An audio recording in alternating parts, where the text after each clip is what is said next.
So welcome, everybody. We're glad you're here. I think many of you have already heard us speak about this.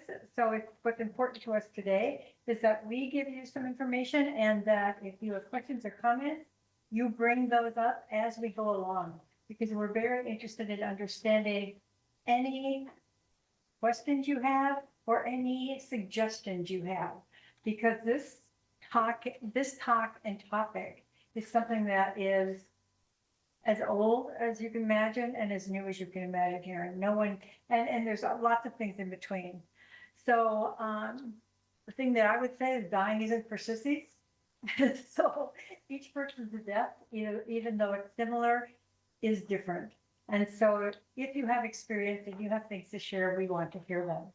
So to help us move into our presentation today, we're going to have Suzanne lead us in a centering exercise.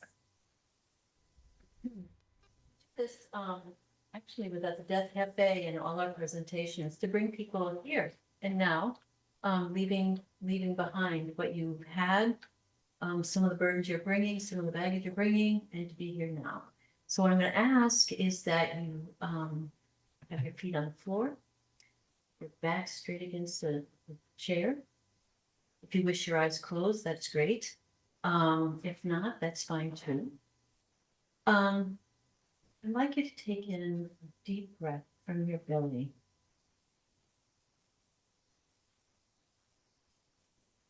And breathe out. To do it again, deep breath.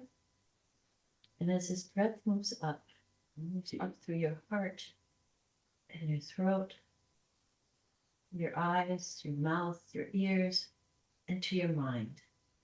And as that sacred air spreads over your mind, it releases all your cares, all your thoughts.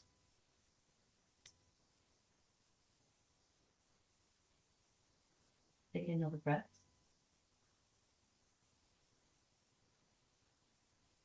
And when you are ready, you may open your eyes and join us for now.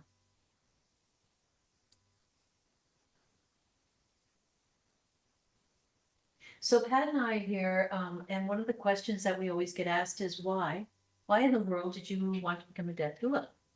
And so I'm going to tell my story that hospice, when my father was dying, hospice was there, but it was just beginning in this small town.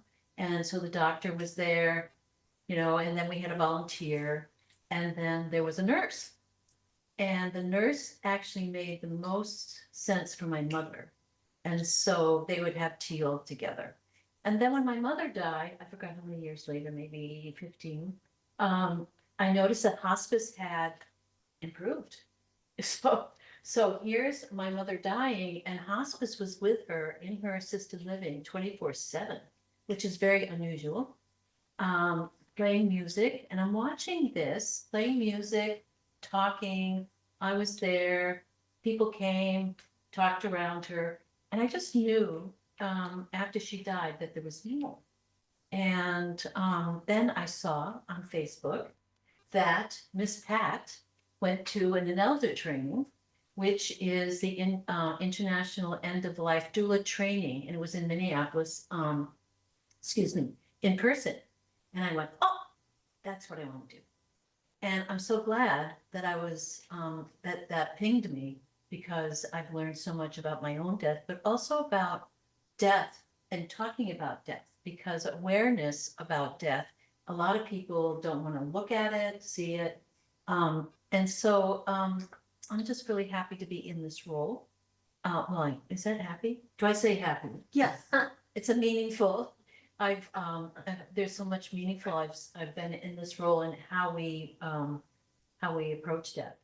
So that is me. I'll give you Pat, who's going to give you her own story. Like Suzanne, I have a story that's a little different. I happened to be the only adult in the room when my mother-in-law died. Both my husband and his sister were not at all capable of handling the situation. And it came upon us relatively quickly. But the thing I want to share most is that I went through bladder cancer with her, and she made the decision on her own to quit therapy when she learned that the therapy that she was going to go through next was going to make it worse, not better. So she said, stop. And the urologist we were with fought her on that. And what I learned from that is that the medical profession truly is made to save us, not to understand when we're ready to die or if we want to die. So as we went through the process with her, I didn't have the ability to have hospice. And I didn't know what the hell, excuse my language, I was doing, quite honestly. But I knew I was helping in some way, shape, or form. And I found out through that process that there are some things I was good at and some things I was really bad at. Or I didn't know. I didn't know what to do. I wanted to help, but I didn't know what to do. And then at the same time, my daughter-in-law, who was 40, was also dying in New York. So I went from Nancy's death to Jolene's death with my grandchildren. And again, I saw a lot of things that were done right, but I knew there was more. And that's where, like Suzanne said, I discovered doula training. And I know I am good at this, which is, it's amazing that I can say that out loud, but I was able to be the center and keep people together and make my mother-in-law and my daughter-in-law some of their wishes well. And I'm getting better at this as we go. That's why when I started this whole thing, I asked, if you all have information or things to suggest, we want to know them either here or later, so that we can incorporate and offer a suite of ideas as we help people die in the end. So it's a mix, but one of the things that I know is that we need to prepare for a better death, each and every one of us individually, so that we are not only dying the way we want to die, but our families are part of it. Thank you. Thanks, Pat. So I'm going to be talking about death doula, I think. No, it's not. Oh, is this it? Is there, okay? Oh, There you go. I was learning how to press a button. So one of the things I want to talk about death doula is that this has been around for eons. I mean, thousands and thousands and thousands of years. And the doulas have been, helping with the dying process. It was in the early 2000s that the piece about death doula, the name death doula came to our country. And what it is about just making taking end of life and not making it a secret, and giving and making people aware about what is death, but helping people. So, people know about the birth doulas and how they journey with the mother to birth, and we journey with the dying until the death. One of our main things is actually about the dying person. We are here for the dying person and also the family. So it's not that we just, it's preparing the family as well as the dying person. So we do not have hospice here, as you all know, but we have end of life resources here. One is Care Partners. One is Care Partners in coordination with North Shore Healthcare, Cook County Health and Human Services, Swatop Mountain Clinic, and Pat and I, Better Death, and Margie. So I think one of the things that is missing is that people think that there's nothing here, so they move away. There are resources here for people during the dying process. So what happens with doula, the end of life, and the benefits of having a doula is that we, as it says on the screen, that there's a greater satisfaction with care. So what we are is being present. We're present, listening, and supporting. I really believe also for the family as well as for the dying person. And wishes. Well, there you go. Wishes, that's mine, by the way. Like Kelsey said, please turn off. So the wishes, people don't know that you have wishes that you can have, that people, that you can have, that can be maintained, that you will have going forward, that if thank you. That happens. Good for life. Anyway, so we try to make those wishes, not try, but go between the family and the dying person, make sure the wishes are recognized and achieved. Also, the support for the families. So what I mean by that is the doula is not only for because I worked with this when a friend of mine was dying, is do they need groceries? Do they need other things as well, respite? But, just to be, what kind of music? That's the wishes, but also just to be there and listening and doing whatever is needed. Do you need to do dishes? That's the basic that we help with that. And that goes in for the support of the family. Deeper engagement in the fact that if they're actually going to do a legacy, that we get to know this person really, really well, because you're asking about, some of the different parts of their life, the different chapters of their life. Emotional support, making known that they are not alone. We are not alone as we die, and that we have continuity of care. So we are part of the non-medical team that works with the whole, with the doctors, with others, the social, the home support, home health support.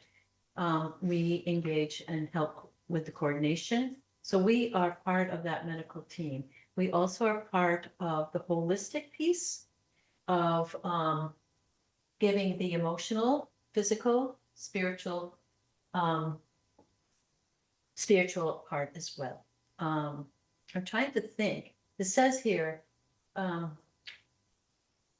so one of the things it says here as well is a better death for the dying person as well as those left behind. So when the person dies, if there's a ritual, fine.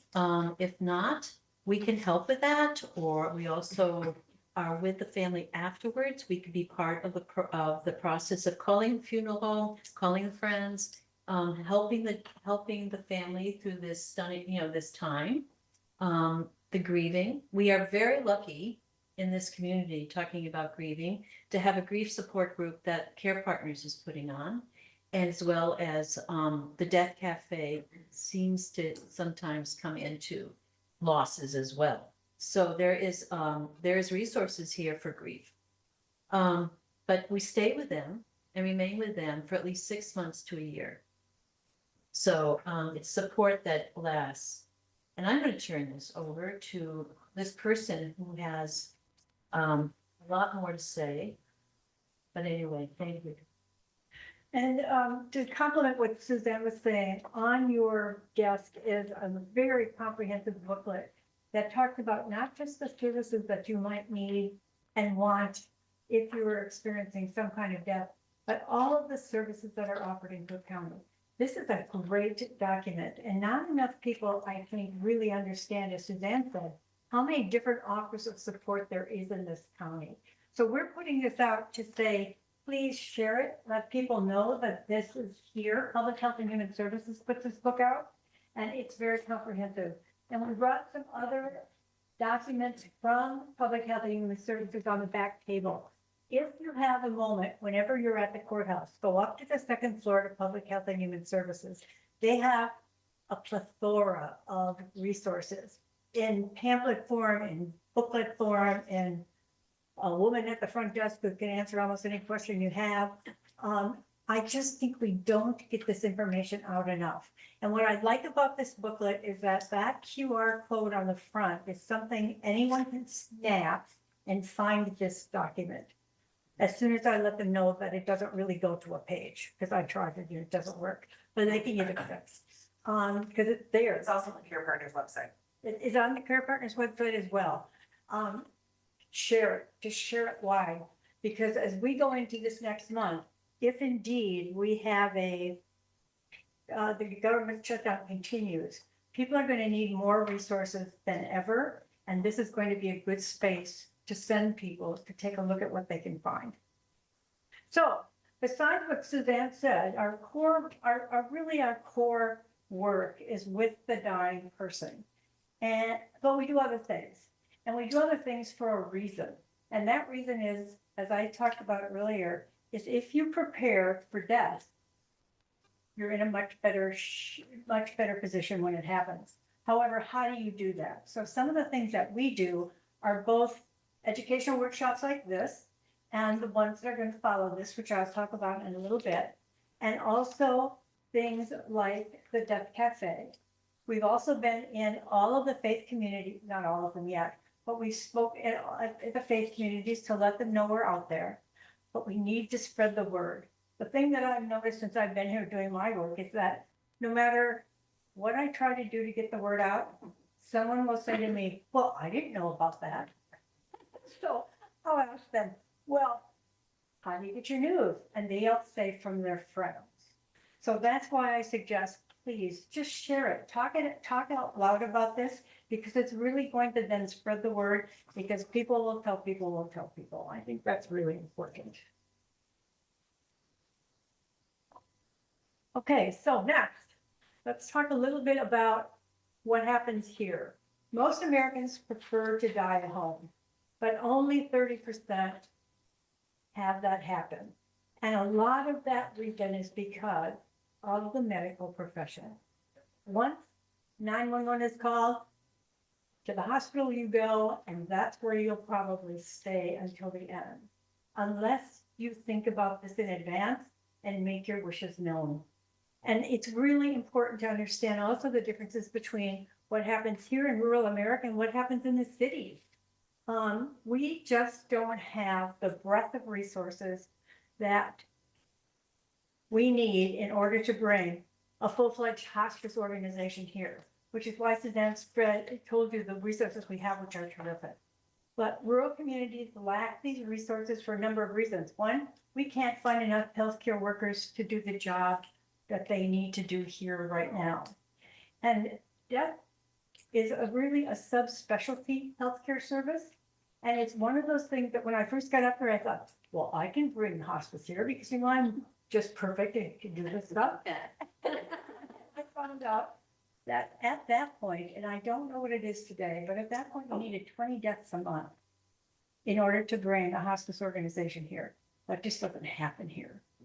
And so it's really hard to do that. And then we lack just enough public health services to do the jobs that we do, that needs to be done daily. And the last reason is, in my opinion, a big one is public transportation. People simply can't get where they need to get when they're sick if they don't have someone to help them. And so rural life is a lot different than being in the cities. And that's what has taken me a long time to really understand and to try to figure out how to work around that. And thank God for Care Partners, because they do a great job of helping with a lot of that transportation. So this is a great slide I wanted to show you, and it's something that we should think about early on in our lives. This is the top 8 things that we should be thinking about for end-of-life decisions. And as you can see, it goes from 1 to 8. But when all of a sudden someone is dying, my opinion is we're muddling around 5 and 6, because we haven't thought about what is it like for us to have it to die. We haven't made those important decisions about what it is we want, how we want to live. We haven't thought about legacy. We haven't really thought, what is our support structure? It's different here. It's different for each one of us. Some of us have family here. Some of us have no one here. These are the things that I put out as things that we should think about and, in my opinion, write down somewhere about what it is we want. Each individual needs to think this through. This is not a one-size-fits-all thing. My goal might be, I don't want any special end-of-life treatments. Someone else's goal might be, do everything you can to keep you alive until you can't. Just let people know what you want, and that makes a huge difference. And then the options piece is another one that I think about a lot, because sometimes when you're in the middle of this, you don't realize you have options. You don't realize you could say no. or you don't realize you can ask for an alternative treatment, or you don't ever think that you can question this cardiologist who is like God to everyone else. And I say that because we're dealing with cardiologists now, and they are like God. Um, you have to, you have to think this through now when you have the time to say yes or no, or to push it off and come back to it. But this is one of the things that I think we should start talking about all the time. And I think, I've told Suzanne this, and this is crazy, but I think we should start talking about it in kindergarten, quite honestly. Death is something that is part of life. And so if a kid realizes that death does occur, when it happens, like it did to my 9 and 12-year-old grandchildren, they'll understand it, because my kids didn't. We didn't know what to say to them or how to tell them that their mother had died. They didn't, I don't even know if they figured the death thing out until we got to the funeral home. So there's so much education that could happen, and it can happen in both the family and the school. So I push it both ways. So this is a great slide to think about and to test where you are personally at, and then write it down. The other services that we offer really has to do much more so with preparation. And legacy is a big piece of this. I don't think enough people think about legacy until you're kind of at the end. But legacy has to focus on two things, both your estate planning, which is the facts. This is the objective things that occur. What are you doing legally? Do you have your healthcare directive? Do you have all of those kinds of things in place? There's a lot of information about that. I'm not saying it's easy to do, but it's easy to find that information and it's easy to get it done. The second thing is a little bit more broader, and it's much more personal. And this is what really is important to you and should be or could be as important to your family. What is it you want to leave behind? And most importantly, it's the why. Why is my mother-in-law leaving me this brooch? Why? She told me about it. She told me about her mother who gave this brooch to her. Those are the kinds of things that make a difference to me now that she's been gone 5 years. And that's the way that I'm thinking of legacy in a number of different ways. It can be jewelry. It can be a piece of writing. It can be a cookbook. It can be letters that you write to the person. But that's one of the things that we are going to talk about in a later workshop, but that we work with people on all the time. When I'm called into someone who's dying, one of the things I ask them, what do you want to leave behind? What do you want people to think of you? What's important that they remember about you? And sometimes that's hard to answer, especially if you only have a few days to live. So legacy planning is something that we do a lot of, and it involves a lot of different things. Values and principles. I think values nowadays are more important than anything. I don't think we talk about values and manners and all of those things enough. So what are the values that you want, that are important to you and you want your family to know about? A lot about family history. I had to laugh. My 16-year-old granddaughter just sent me a note the other day and said, Grandma, what do you know about the Campanaro family? And luckily I could send her what I know about the Campanaro family, but 6 months ago, I wouldn't have been able to do that. So history is important, becoming more important than I honestly thought about until she asked me that question. There's the financial, the asset management piece. That's always a big deal. Fraught with emotion. As we get involved with working with dying people, oftentimes there are family in the room and there's personal angst and personal concern about mom loves you more than she loves me, or whatever. And some of those things need to be talked about with the dying person. Some of those things need to be talked about outside the room. Because if you haven't thought about your legacy and you haven't written it down, it could be too late. So we want to talk about that. Charitable giving is another important thing that some people's families want to get into, and you need to really understand where and how that's going to happen. And then if you have a business, like a lot of people here in this town, you really want to have thought about this business continuity. Who's going to get your business? What are you going to do? Hopefully you thought about this way before you're on your deathbed. But if you haven't, it's something that we talk about in legacy classes so that you do think about it in advance. So any thoughts, comments so far? We have workshops that we're going to do. It's this one, and then we have workshops every month for the next 5. We're going to talk really basic about palliative care and what you can expect as you take someone through the dying process, because I got to tell you, my mother-in-law called me names that I didn't even think she knew. Honestly, I would have never thought my mother-in-law would have known this name, but she called me because that's what was happening with her. And so she called me the C word. I thought, what? But you need to understand that that could happen. I was taken aback. I didn't know what to do, and it made me cry. But I understand now that what's going on with her, and we're going to talk about that. We'll talk about the legal and the ethical considerations. The other piece that I think we don't maybe spend enough time on is the spiritual dimensions. There's a lot of things that can be done during the dying process and after that that's going to help bring peace to the family. There's rituals, there's different types of anointments, there's different ways that you might want to send the body out of the room or cleanse the body beforehand. Again, none of those things came to my mind when I was going through this the first time. But after you've had a situation where it's worked well, you'll never let it go. So for instance, in the assisted living place that I was last dealing with, when someone dies, the body is placed on the cart, but a special blanket that they've picked out is put over the body, and everybody lines a hallway and claps as the body goes down.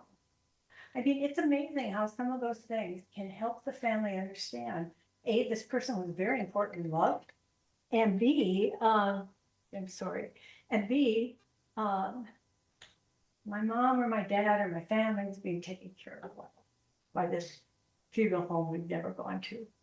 So we're going to talk about that. We're going to talk about burial options. There's a plethora of burial options now. Nobody needs to go into a coffin and into a cemetery unless they want to. Want to be shot in the face? You can be shot in the face. I read last night about you can be buried at sea, and I didn't know that. Oh, yeah. There's a way to be buried at sea. There's different cremation options now. We're going to run through all of those so people know that there's an option, always options. And so that's what we spend a lot of time doing is education like this. And we ask you to share it. Let people know Care Partners is there. Let people know Public Health and Human Services helps. Let people know the death doulas are out here. And we will sit with you from start to finish and be there as Suzanne said after. It's a really important thing. And so that's the other piece of the business that we do. And most importantly is our follow-up services after someone dies. It doesn't have to be someone close to you, but if you're in grief at all, Suzanne's going to talk to you about what else we do. Thanks, Pat. Before I begin, I wanted to say that with legacy, with any of this, you don't have to be dying. This can be Right. done right Good now. And we don't have to wait till the end. So if you have questions about what is legacy, what is a legacy, how do I do this, and you just want to have a one-on-one, Pat and I are there. And we have at the back our brochure that gives our contact information. But any of this can be planned way before. So we're talking about what's happening that because I know this is a shock, but we are all going to be doing this. We are all going to be dying. I want to talk, yes, I'm next, about the Death Cafe. And I think you all know about the Death Cafe because the people who I'm sitting with right here have been and know about it. I have to say, this started in Switzerland and it was called Cafe Martel, which is, of course, the Death Cafe. And it was started by a sociologist, and I think you put it here. Yeah, I was a Swiss sociologist and anthropologist named Bernard, I don't know this, Pretetz, and he did it in 2004. Well, in 2011, then it was brought to England, and it started with tea and cake and sitting around and talking about death. And again, about awareness of death, questions around death, fear around death. And that was also taken to bars. We tried that. Honestly, guys, we tried to do it at a brewery here, but they didn't think that was going to be well taken. So we couldn't do it there. We're doing it at the hub, but thank God for the hub. And but it's everywhere. So it started in England, came over here, and now we have thousands and thousands of death cafes all over the world. We have been here 5 years, and it's about talking about death. We have people who come and say, I want to talk about my death. What do we need to do to get my death going? Get my death going. We talk about, we have rituals. We have a ritual every time you come. There's a candle, and you light a candle while you're here. Why do you come? Why do you want to come why are you coming to Death Cafe tonight? By the way, it is tonight, 6 to 7 at the hub. So, I mean, it's takes many topics, whatever people are grieving about. So even though it's talking about death, there's no way we can get away from loss and grief. And especially in this time right now, with our nation, with the world, there is a lot going on. So it's as I said, it's tonight. We also have one in Hovland on the third Wednesday of the month from 1:30 to 2:30. We're looking at even starting one in Lutzen. But right now we're pretty busy with Hovland and Grand Marais, and we're looking at making it available. This is something that people need so they don't feel alone. That your story resonates with other stories. And so, yes, tonight, whoever's on Zoom, tonight, 6 o'clock at the hub. We welcome you. Oh, and please come if you're curious. We have great treats, and bring any loss and grief that you need to bring before the group. It's a supportive group. It's a confidential and safe space. We don't give answers. We listen, and we welcome all to the Grief Cafe. Well, so we're coming near the end of this, and it is reaching out. So we have our brochures at the back, but also there's 3 of us, and then you can see on the screen we have our names and our email addresses. Please reach out to us. We would love to meet with you. We would love to be with you. And because this is about making the awareness of death, because with the awareness of death, preparing for death, you have a better life. And so we would love to be part of that. Talk to us at the grocery store, talk to us on the Yeah. sidewalk. Talk to us at the brewery, just because we can't go. Anyway, here's some of the resources that we have. That is also on your handout. So that is there. You don't have to write it down. So but these organizing tools are really important, because sometimes it's really hard to figure out how to start. And I actually bought the knockbox, I can't remember what it's for, but to me, it's perfect. It's a plastic box. It's got file folders. It's got the tabs on it. You can put everything you need in some kind of order, and somebody can pick that up if I'm dead and find out not only my bank accounts, but find my will, find all the other answers that we talked about here. But there's lots of choices, and I'm dead now what is kind of fun. You've seen that. Well, that is, I have that. I'm dead now what? That was the old one. The new one is kind of different. Now something is about Joe, forgot about that. There's another one out about, and it says it's about dementia, but it isn't, because what's in there, you can put down all your wishes, all your passwords, all your, important information that you want your family and friends to know that they can go right to, and the legal stuff. This starts out with, hello, my name is. Oh, yeah, thank you. Hello, my name is. And that one is I think is an easier way than I'm dead now what.